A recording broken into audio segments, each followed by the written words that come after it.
आज़ाद पंछी किस नंबर 22। सिकंदर गुस्से से बाहर जाकर बैठ गया। अभी वो बैठा ही था कि इंशा आ गई। बाबा, आप यहाँ क्या कर रहे हैं? आपने तो मुझे आइसक्रीम खिलाने लेकर जाना था।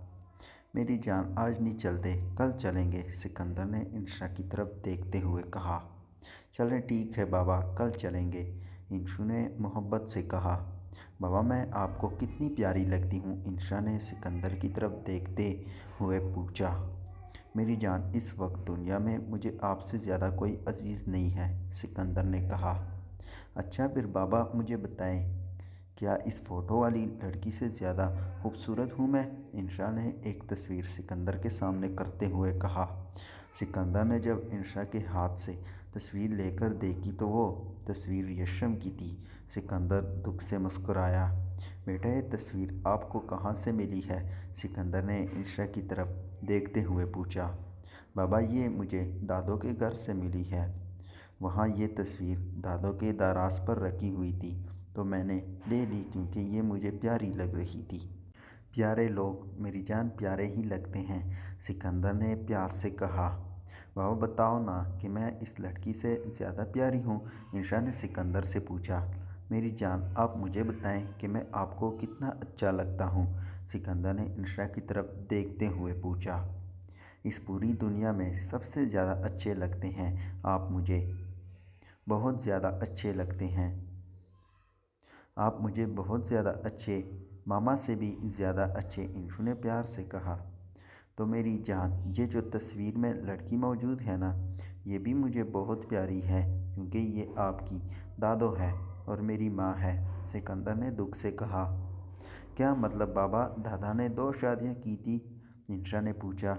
नहीं नहीं, दादा ने 2 शादियाँ नहीं की थी, बल्कि ये आपकी दादा की बहन थी, सिकंदर ने वजाहत दी।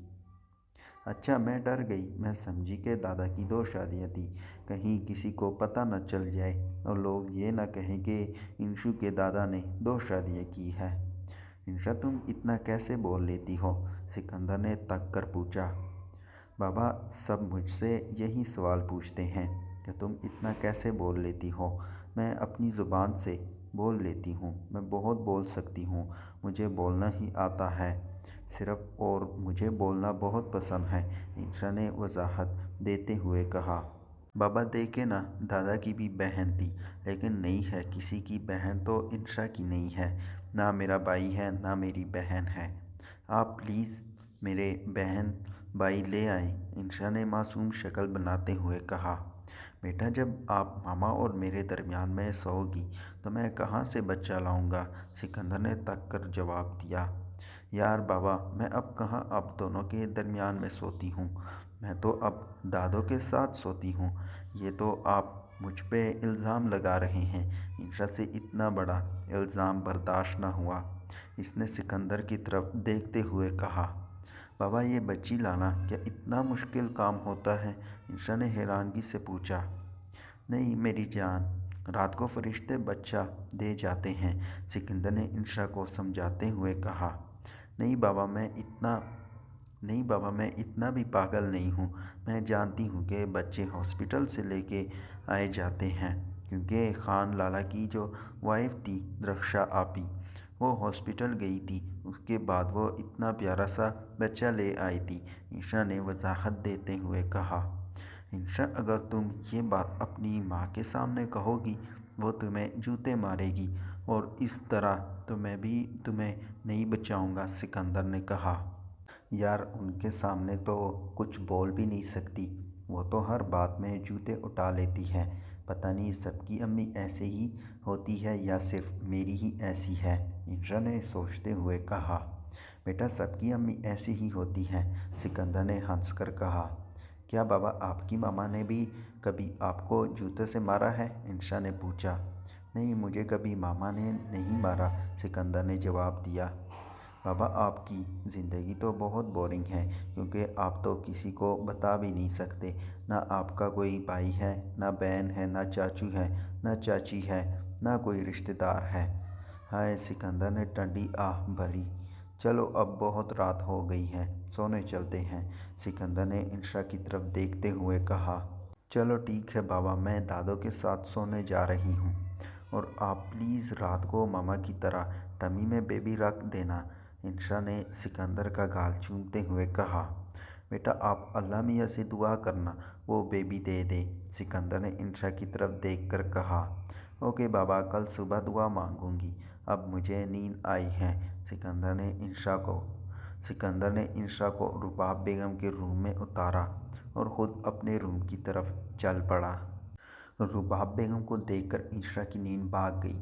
दादो, मैं तो आपको एक बात बताना भूल गई। इंशा ने रुबाब बेगम को देखकर कहा। जी मेरी जान, बताओ क्या बात है? रुबाब बेगम ने प्यार से पूछा। मामा आपकी बुराइयां कर रही थी बाबा से, यह तो मैंने सुन ली। इंशा ने आग लगाते हुए लहजे में कहा। तुम्हारी माँ को इसके अलावा आता ही क्या काम है? रुबाब बेगम ने गुस्से से कहा। हाँ है तो मेरी माँ, लेकिन कुछ कह नहीं सकती। इंशा ने जल्दी से कहा। चलो कल खबर लेंगे इस औरत की। रुबाब बेगम ने गुस्से से कहा। हाँ दादो, मेरी गैर मौजूदगी में खबर लीजिएगा। अगर मेरी मौजूदगी में ली ना तो वो मुझे मारेगी। इंशा ने मुंह बनाते हुए कहा। बेफिक्र रहो बेटा, तुम्हारी गैर मौजूदगी में ही लूँगी। और रुबाब बेगम कुछ सोचकर सो गई।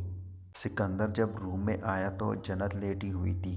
खैर है बीवी, आज तो इतना जल्दी लेटी हुई हो? सिकंदर ने जन्नत की तरफ देखकर पूछा। सिकंदर, मेरी तबीयत ठीक नहीं है, पता नहीं क्यों दिल घबरा रहा है। जन्नत ने कहा। क्या हुआ, क्यों ऐसा हो रहा है? सिकंदर ने जन्नत से पूछा। पता नहीं किस लिए हो रहा है, जन्नत ने जवाब दिया। क्या दवाई लेने चलें? मैं हॉस्पिटल ले चलूं? सिकंदर ने जन्नत की तरफ देखते हुए पूछा। नहीं, मैं ठीक हो जाऊंगी, जन्नत ने जवाब दिया। कहीं तुम मुझे इंशा का बहन भाई तो नहीं देने वाली? सिकंदर ने आंख मारते हुए पूछा। नहीं यार, इतना जल्दी बेबी नहीं होता, जन्नत ने जवाब दिया। बंदे में दम होना चाहिए, सिकंदर ने जवाब दिया। बहुत हो गया रोमांस, रमज़ान है। इंशा जैसे जो स्कूल पहुंची तो वो उमर की क्लास की तरफ बढ़ गई, लेकिन वापसी पर उसका मुंह लटका हुआ था क्योंकि उमर अभी तक स्कूल नहीं आया था। तो इंशा मुंह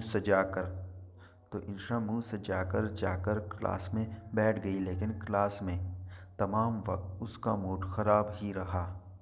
लेकिन जैसे जो ब्रेक की बेल बजी तो वो जल्दी से क्लास से बाहर निकली और उमर की क्लास की तरफ बढ़ गई। लेकिन वहाँ जाकर पता चला कि उमर अभी तक आज स्कूल आया ही नहीं है, तो उसकी आखिरी उम्मीद भी ख़त्म हो गई और वो चुप करके जाके अपने क्लास में बैठ गई और मुंह लटकाकर छुट्टी के वक्त घर की तरफ रवाना हुई। उसका तो पूरा दिन ही आज ख़राब हो गया।